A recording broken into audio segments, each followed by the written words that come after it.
Welcome back, everyone, to Little Squid League 47. We are here with round 2 of the group stage. We are going to be seeing Starz Impact versus Whale Shark Warriors. Exciting stuff, and we're going to be seeing them on Splat Zone's Umami. Quite a divisive, just as divided as the zones um, on the actual map. Very interesting to see these two teams here, especially Starz Impact. I believe an active roster, an established team, a few months old, and I'm excited to see them, especially them having made gold bracket in Little Squid League before.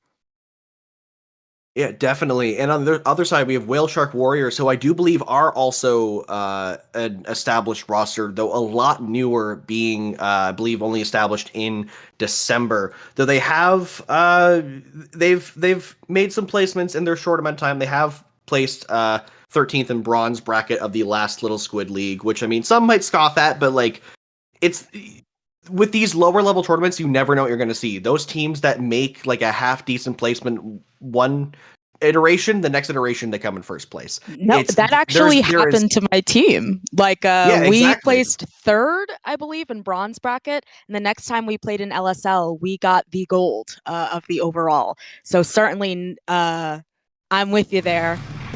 Excited to see what comes out of Whale Shark Warriors as well.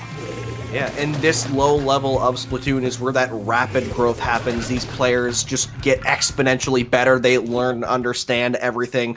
Both these teams coming in here, seeing very aggressive picks from both sides. Each side having a splash and a 52, and we see blasters, and it's very, very aggressive picks, as we're already multiple players down before I can even explain what weapons they're running. Starz running in and just getting map control. This Gal player just going straight for the hill, pushing out the Charger. Yeah, absolutely. Of note as well, we have the ZF online. Very rare to see Charger players not on a pencil, so I have to imagine they are very confident in their aim and their ability to get people down. But right now, we're looking at a bit of a lockout positioning-wise, with this Gal sort of camping under this ledge, making it difficult for the other team to drop. Ticking down past the half point, down to 45. Starz Impact is really poised to keep utter domination in this game.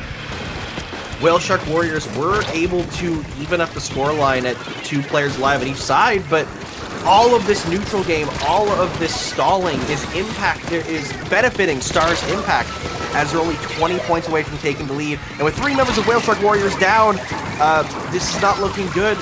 Throwing in the strikes, walking in, but does get picked off. 7 ticks left, and that's looking like Starz Impact are going to KO this game in less than a minute and a half.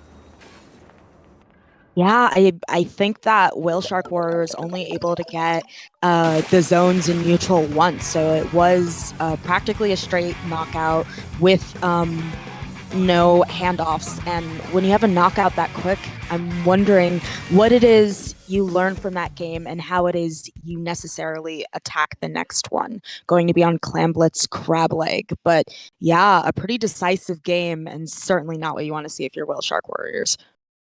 Yeah, and one of the biggest factors, in my opinion, when it comes to some of these lower level Splatoon matches, or really any Splatoon that's not like the best of the best, is the mental game. It's being able to take a loss that's fairly quick and not get bogged down and decide, no, we can still win this. That just wasn't our game. Maybe they're really good at this map and mode. Maybe we just, there was a little bit of a lack of cohesion in one of our plays, and sometimes things just happen, but you have to keep a positive foot forward, and you need to get into this next match and prove that you're going to win it, because it's not over yet. There's still 2 more games in this set. That's a lot of time to bring things back. And we're heading into Clam, Blitz, Crableg, which is certainly a lot more difficult of a map mode to necessarily lock another team out. Of course, you can have a very long period in which the basket's open, but other than that, with more room to breathe, interesting to see if we're going to see a sort of repeat, or if Whale Shark Warriors is able to kind of get their mental together, like you're saying. I think that top level players, with all the games they've played, very easy to get a knockout on you and just say, all right, GG's, go next. But with all the factors that are here, hopefully with more room to play, we're going to see a closer game here.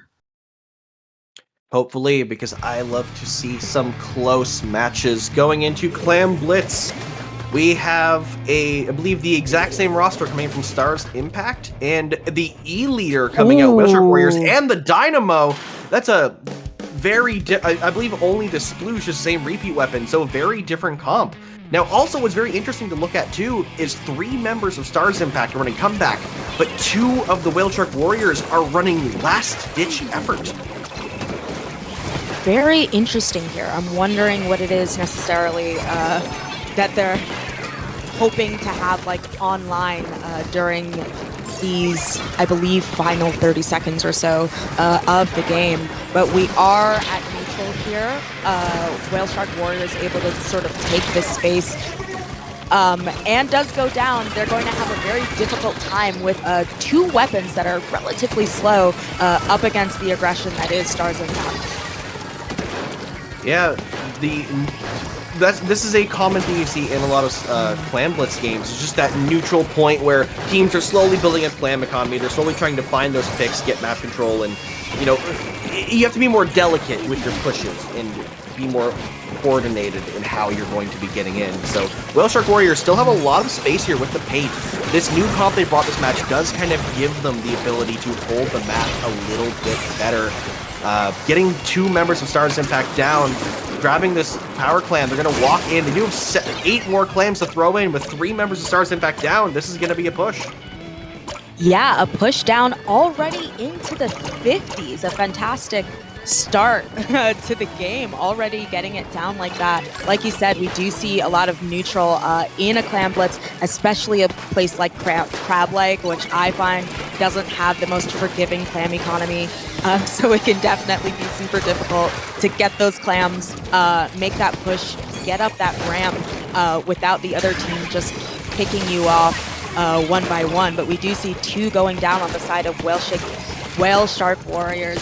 Starz Impact kind of chipping away until they're able to get that wipeout. But yeah, Clam in, and they have a lot of clams online. If they're able to kind of stagger this, especially with this other coming in, they might be able to get this lead. And lead they have gotten. Yeah, a very strong position for Starz Impact. Again, watching JoJo walk in, getting a triple kill, jumping away to get their power clam, and then jumping back in to score it while the rest of their team held it out. Very well coordinated now, with only 1 member left alive of Whale Shark Warriors, trying to subdue this push and just keep as little clams coming in from possible. Only 4 power clams away from winning the game. They have enough, but they can't make it back in time. So Whale Shark Warriors will live another day, but they're gonna have to get back map control pretty quick, and they're gonna have to push out Starz Impact. Yeah, with about just over half of the game gone.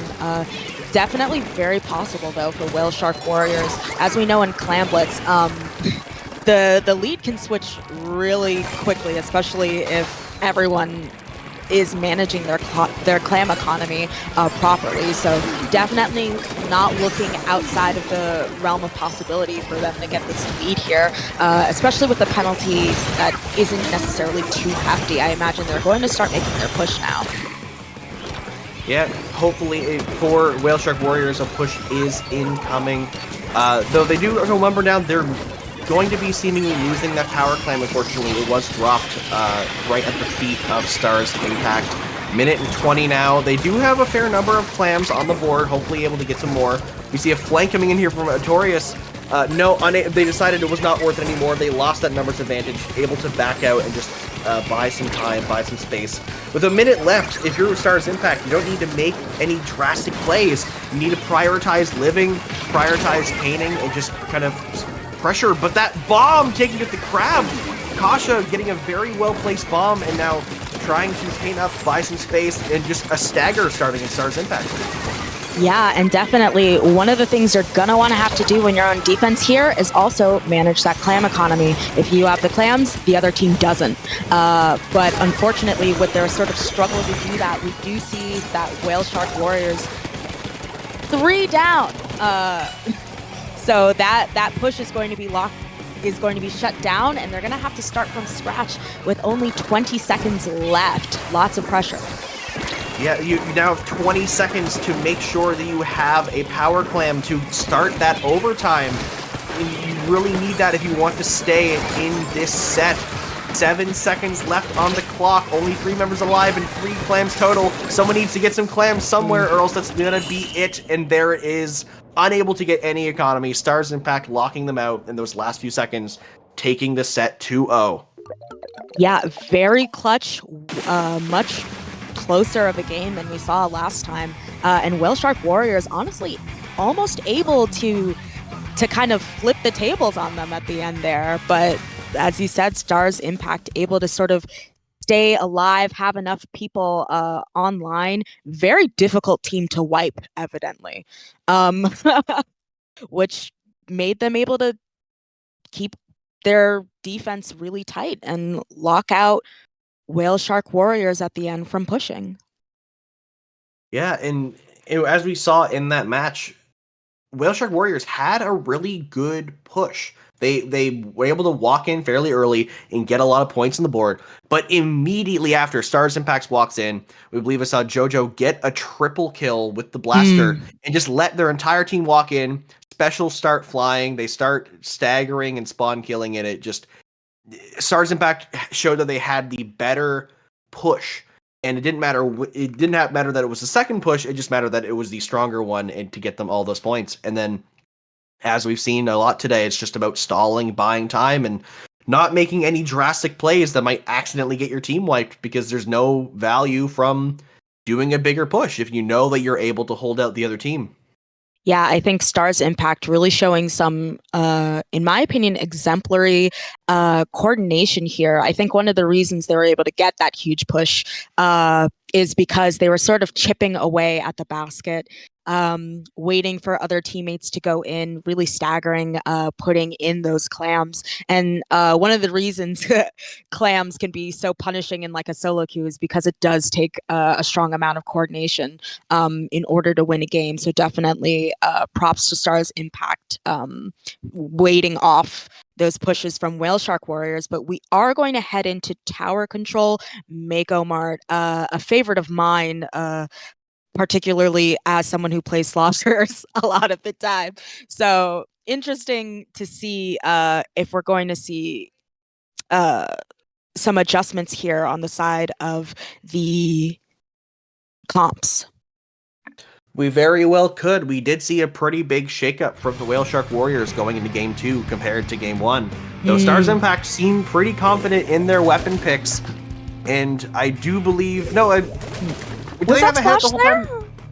A head it? Yes, they did have a head it. Okay, no, I don't believe we're seeing any change-ups from Starz Impact. Though once again, Whale Shark Warriors bringing in now a Mint Decavitator to kind of change things up here. So, and I believe the custom blaster is new for them now. Starz Impact was already running one. Now they're bringing one of their own. So, once again, Whale Shark Warriors are going for some specific picks per map and mode, where Starz Impact are kind of keeping their own game and playing it. The crab actually getting picked down by the sploosh. We see a push coming in already from Starz Impact, though, despite losing that crab, getting that first checkpoint already in 40 seconds. Yeah, and they're just making their way. I do have to, fortunately kind of get splatted from the crossfire of that splashdown. But I am interested to see, with this pencil here, Sploosh still here, they do now have a bubble, presumably for the tower, and a splashdown, which is not just great for these ledges, but having this blaster, this is a really strong map for AoE, so definitely good on them for making this switch, and we see how that switch goes online right now. Yeah, talking about AoE and seeing the large AoE, the triple splashdown coming down, getting a free kill there on that plat. Whale Shark Warriors kind of want to push this tower. They're starting to move it now, but with Artoria on that side, getting picked off actually now by the Sploosh, walking forward to kind of ledge camp here with the hammer, trying to see if anyone's standing a bit too close to the edge, but they do direct the crab with the hammer throw. There's been not a lot of luck for crabs today in these matches. A lot of bombs, a lot of flanks, and a lot of specials getting thrown straight at them. Yes, it can definitely be difficult, especially on a map like this, to have your crabs super easy to just flank around, dispatch of them quite quickly. And we do see Whale Shark Warriors, I think, just barely eking out that lead, but almost certainly probably going to lose it in the next few seconds. And there is a lead switch on the side of Starz Impact. They have that crab out, possibly about to get flanked. There it is. Yeah. No crab luck here. Yeah, there's Kasha with that flank. Once again, the crabs seem to be cursed today, but it doesn't matter because the crab may go down, but Starz Impact are still making a huge push, getting that last checkpoint, 9 ticks away from winning, a bit of a scramble, running around the tower. It's just the Splash player. Can they manage to get it? 3 ticks, 2 ticks, and out of nowhere in a 1v4, they're able just to keep running in circles and get that tower all the way down to the KO, and Starz Impact taking this game 3-0 over Whale Shark Warriors. That, I think it was that sort of ring around the rosy run around there that definitely won them the game in those last few seconds. A very interesting strat I'll have to certainly keep in my back pocket, because I think without that, they definitely probably would have been shot down, especially with a blaster on the other team. And it would have been a way longer game. But yeah, Starz Impact, through their coordination, anytime it seems as though they're going down, they always snatch it right back up, able to take this set with a respectable 3-0. A respectable 3-0 indeed. There's no shame in getting. There's no shame in getting a sweep for sure. You know, I respect it. A 3-0, I respect it. Yeah, but similar story to the first set we saw today. Whale Shark Warriors did have a couple of good attempts. Again, that second game, Clam Blitz on Crableg, did go in their favor fairly well for a while, but Starz Impact eventually able to get that massive holdout and push all the way to a near KO. Now, that's all we're going to see from those two teams for now, but that's not all the action we're going to be seeing today. We're going to go to a quick break, and we're going to come back for Groups Round 3 of Little Squid League 47. We'll see you soon. See you soon.